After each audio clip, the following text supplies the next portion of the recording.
Hello, what's up guys? My name is Big Mooney, that's Battlefield 3 and I'm in an AMTRAC. And I don't know why, but at the start of the game you can actually move slightly. If you just move left and right, it slowly goes down the hill. I thought that was random, so I threw it in there for whatever reason. But this is the actual game using the AK-74U. I picked it up off of some dead body. I don't actually have all these attachments yet because I just got my game today. This is PlayStation 3 footage for some people that are all expecting it to be PC. That is because my PC copy of Battlefield 3 has not arrived. I pre-ordered it from Amazon.co.uk back in July, and I will never pre-order anything with Amazon again. Definitely not. They're fucking terrible. I mean, the whole point of pre-order is for you to have your game by the release day at latest. Otherwise, what's the point? Because you can just go out to the shop and buy it. That's what I did with this game, the PlayStation 3 copy that you're looking at here. I went out earlier this afternoon and went down to the town near me and just basically went into the shop and bought the game for myself. It's a bit more expensive to buy it on console than it is on PC, but whatever. I have my game now. I have it on both platforms. And for people that were wanting me to play on PS3, then I now do that. I was thinking about possibly getting it on PS3, but I wasn't too sure. I was basically going to leave it a little while, maybe I'll wait until it comes down in price or something, I don't know. And then just buy it then. But I really wanted my game now, and it would have been until Monday, possibly Tuesday, before I even got Battlefield 3 on PC. So I basically thought, you know what, this is a good opportunity for me to actually just go out and get it. On the PS3, and I have it on both. But yeah, Amazon suck balls. Don't ever pre-order anything with them ever, because they are fucking horrible. They waited till last minute on Wednesday to actually dispatch the fucking thing. Or that's when I got my email. I don't know if they actually dispatched it then, because it's not here. You would think it would be here by now. I mean, I got it on first class postage. For people in the UK, they'll know what that means. Basically, that's good postage. It should be here by now. It's 1 or 2 days at the latest if it's first class. But it's still not here. So, fuck you, Amazon. I'm not pre-ordering with you again. I even took down my Uncharted 3 pre-order yesterday once I realised, you know, it wasn't coming that day. I was like, fuck, it's going to be... I expected it to be here today, my PC copy. But today, basically, it's not even came today, so that's just solidified my point. I basically went on to my pre-order on Amazon for Uncharted 3. Like I'll leave my AMTRAC up here, I'll get to that in a second. I cancelled my Uncharted 3 pre-order and ordered it on shop2.net. And my order has now been dispatched for Uncharted 3, so I expect to have that by Monday. The same day I'll probably be getting Battlefield 3, a game that came out 5 days before Uncharted 3. I think that says a lot. Let's move on. Right, okay, so I put my the AMTRAC up there on that. Or is it? Yeah, I'm pretty sure it's called AMTRAC. I put it up on that little ridge there, and when you're on the defender's side, you should always get rid of that thing if it comes anywhere near your base, because it's a massive threat. It's not a threat in terms of it will kill everything, but the people that spawn in it will kill everything. If you can sneak that thing near their base and, you know, keep it out of sight. I sort of planted it up on that top left ridge there. Unless it's too, don't leave it in an obvious position, because you'll end up, everyone that spawns on it will just get fucking mopped up by the enemies that will just sit and look at it.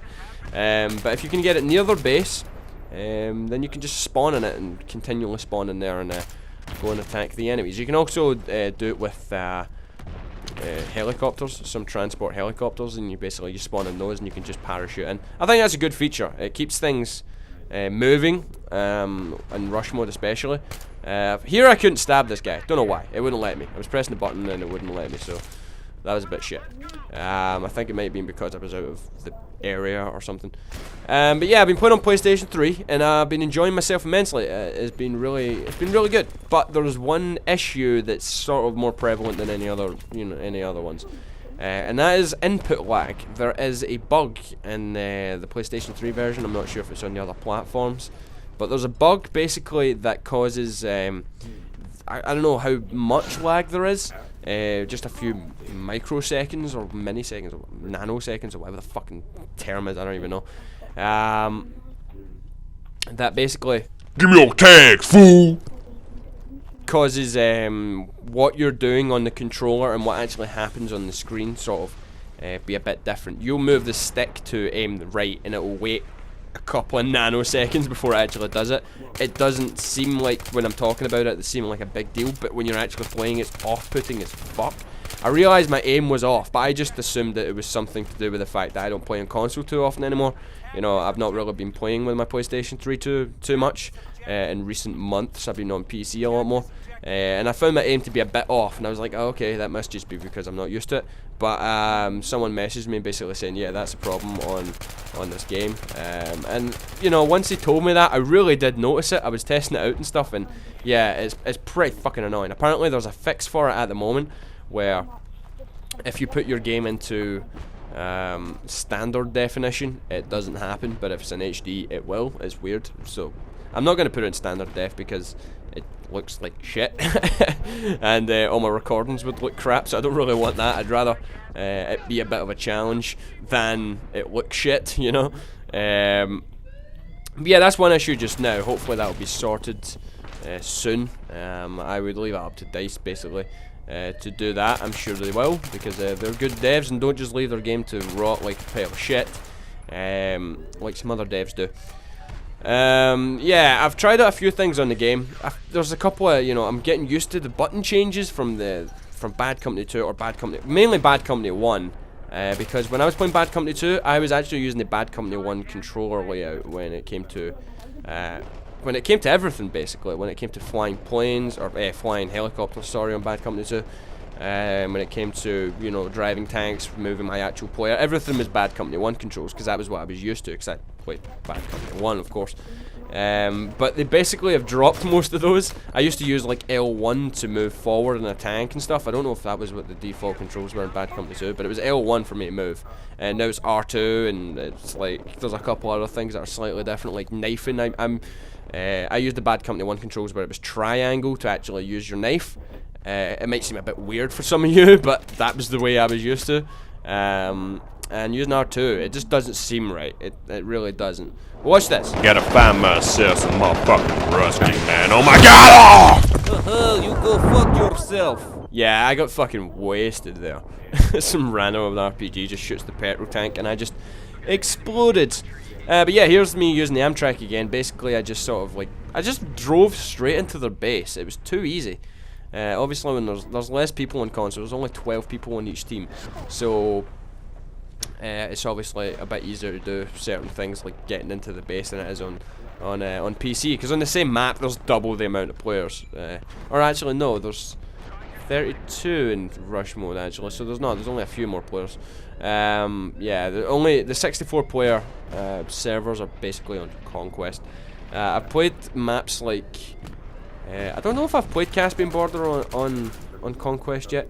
I've played a couple of the bigger maps. Can't remember. I think it was Operation Firestorm or something. I played a couple of the bigger maps, and the fact that there's a lot less people, it is a bit, you know, it's not as good. Obviously, the maps are slightly changed. I don't know what has been changed because I've not played on the PC yet. But they've toned them down a little bit, obviously, to suit the amount of players. But I mean, it works well. What I've played so far has been good. And I'm really enjoying it. It's just the input lag thing needs to be addressed, and then we'll be good to go. So could I just throw a little question out there for you guys quickly? I'm thinking of doing a let's play of this game, like a playthrough of the campaign, live commentary over it and stuff. Tell me what you think, and I might do that. I know I've not really lived up to doing let's plays in the past, where I would quit after half a dozen episodes or whatever. But I'll keep this one going if you guys want to watch it. And I'll see you guys next time. Hope you enjoyed. Bye. Oh, and Amazon, fuck you.